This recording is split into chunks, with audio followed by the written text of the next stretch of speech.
오그리마에서 기계공학을 배워본 유저라면 아마 한 번쯤 이 작은 작업실을 봤을 거야.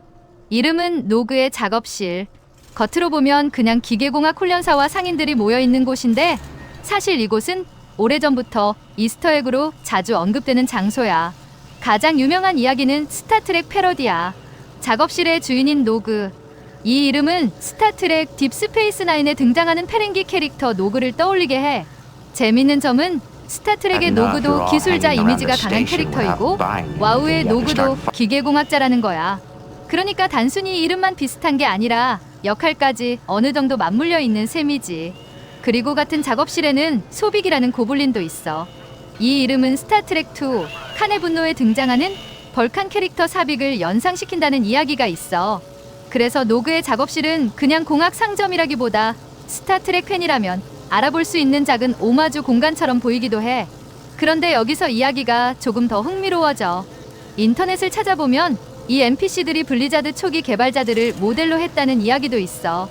노그, 소빅, 록시크, 선드 같은 이름들이 당시 게임의 엔진이나 서버를 만들던 프로그래머들의 별명에서 왔다는 해석이야. 생각해보면 어느 정도 말이 되는 이야기이긴 해.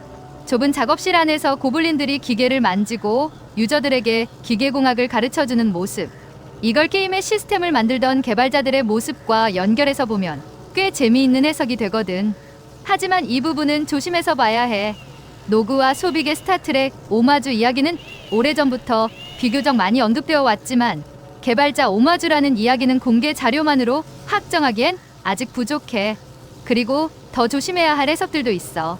예를 들면 록시크가 건즈 앤 로지스의 엑슬로즈 패러디라거나 소빅이 소련의 물리학자 사하로프에서 왔다거나 선드가 슬래시를 하이픈으로 비튼 이름이라는 이야기들이 있어.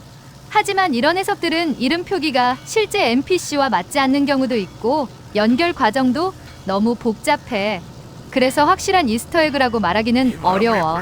와우의 이스터에그는 보통 이름, 대사, 위치에서 힌트가 비교적 잘 보이는 편이야.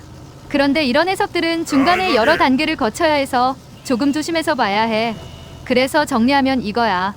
노그의 작업실 안에서 진짜 주목할 건 노그와 소빅이 스타트랙 패러디처럼 보인다는 점이야. 나한테 없는 물건은 다 쓰레기야. 곧 새 상품도 들어온다고. 그래, 말만 하라고. 소문에 귀를 기울이라고.